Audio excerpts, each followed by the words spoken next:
इस वीडियो में हम ट्रूथ वैल्यू ऑफ एंड के बारे में पढ़ने वाले हैं। इसे पढ़ने से पहले हम यह जान लेते हैं कि ट्रूथ वैल्यू ऑफ कनेक्टिव्स क्या होते हैं।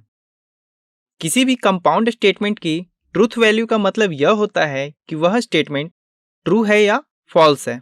यह चेक करने के लिए सबसे पहले हम कंपाउंड स्टेटमेंट को उसके कंपोनेंट स्टेटमेंट्स में ब्रेक कर लेते हैं और उसके बाद एवरी कंपोनेंट स्टेटमेंट की ट्रूथ वैल्यू चेक की जाती है, अर्थात या तो वे ट्रू होंगे या फिर वे फॉल्स होंगे।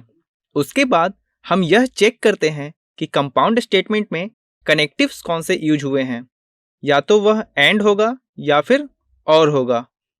उसके बाद इस कंक्लूजन पर आते हैं कि कंपाउंड स्टेटमेंट ट्रू है या फॉल्स है।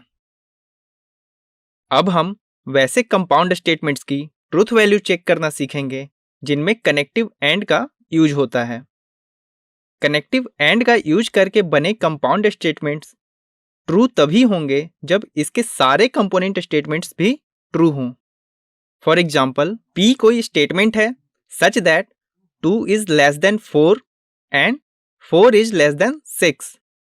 तब इसके कंपोनेंट स्टेटमेंट फाइंड आउट करेंगे, जिनमें पहला कंपोनेंट स्टेटमेंट P1 यह होगा कि 2 इज लेस देन 4 एंड दूसरा कंपोनेंट स्टेटमेंट P2 यह होगा कि 4 इज लेस देन 6। हम यहाँ देख सकते हैं कि स्टेटमेंट P1 ट्रू है और स्टेटमेंट P2 भी ट्रू है, यानी हम यह कह सकते हैं कि दिया हुआ कंपाउंड स्टेटमेंट भी ट्रू है।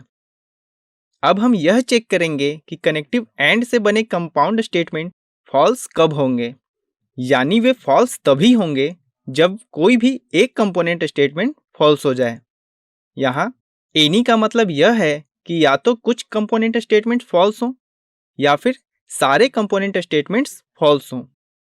For example, Q is a statement such that 3 is an integer and -3 is a natural number। तो सबसे पहले इसके कंपोनेंट स्टेटमेंट्स फाइंड आउट करेंगे, जिनमें पहला स्टेटमेंट यह होगा कि 3 is an integer एंड दूसरा स्टेटमेंट यह होगा कि -3 is a natural number। We can clearly see that statement Q1 is true but statement Q2 is false। यानी दोनों कंपोनेंट स्टेटमेंट में से एक के भी फॉल्स होने पर दिया हुआ कंपाउंड स्टेटमेंट फॉल्स हो जाएगा। आई होप कि आपको truth value of and find out करना आ गया होगा।